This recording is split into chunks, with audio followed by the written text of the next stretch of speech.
అందరికీ నమస్కారము. ఈరోజు ఈ వీడియో ద్వారా జ్యోతిర్లింగాలలో ఒకటైనటువంటి సోమనాథ జ్యోతిర్లింగము గురించి తెలుసుకుందాము.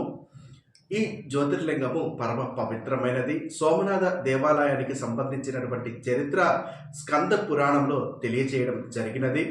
దీనినే గత కాలంలో ప్రభాస క్షేత్రము అని కూడా పిలిచేవారు. పురాణ గాథను కూడా మనము తెలుసుకుందాము. ఈ క్షేత్ర పురాణ గాథ కూడా ఒకసారి తెలుసుకుందాము. బ్రహ్మ మానస పుత్రులలో ఒకరైనటువంటి దక్షుడు అనేవానికి ప్రజాపతి పదవి ఇవ్వబడింది. తనకి 100 మంది కుమార్తెలు కలరు. వారిలో మొదటి కుమార్తె సతీదేవి, ఆమె ఈశ్వరుని యొక్క భార్య. అశ్విని మొదలు రేవతి వరకు కూడా 27 మంది కుమార్తెలు కూడా చంద్రుడిని వివాహం చేసుకున్నారు. వారిలో రోహిణి సౌందర్యంగా ఉండడంతో చంద్రుడు ఎక్కువ శాతం కూడా రోహిణిని ఇష్టపడుతూ ఉండేవారు.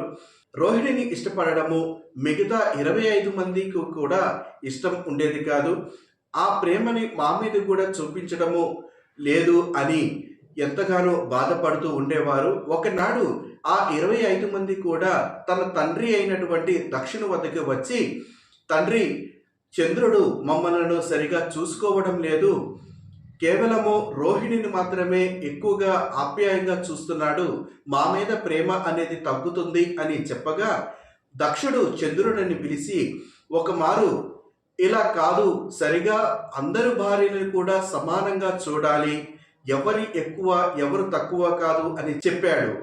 చెప్పినప్పటికీ కూడా చంద్రుడు ఆ రోహిణిని మాత్రమే అధికంగా ప్రేమించడము, 25 మంది భార్యలను కూడా సరిగా పట్టించుకోపోవడంతో మరి ఒక మారు 25 కుమార్తెలు కూడా దక్షిణ వద్దకు వచ్చి, మీరు చెప్పినప్పటికీ కూడా చంద్రుడిలో మార్పు అనేది కనపడడం లేదు, కాబట్టి మరొక మారు చెప్పాలి అని కోరగా, చంద్రుడిని మరొక మారు పిలిపించినటువంటి దక్షుడు మరొక మారు చెప్పడానికి ప్రయత్నించగా ఆ చంద్రుడిలో మార్పు అనేది కనపడకపోవడంతో దక్షుడికి కోపం వచ్చింది.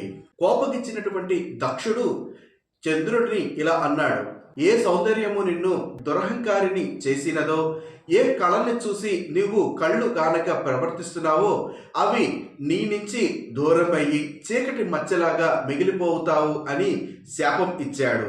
ఇప్పటి వరకు కూడా సోమనాథ జ్యోతిర్లింగము గురించి తెలుసుకునే దానిలో పురాణ గాథ వింటున్నాము.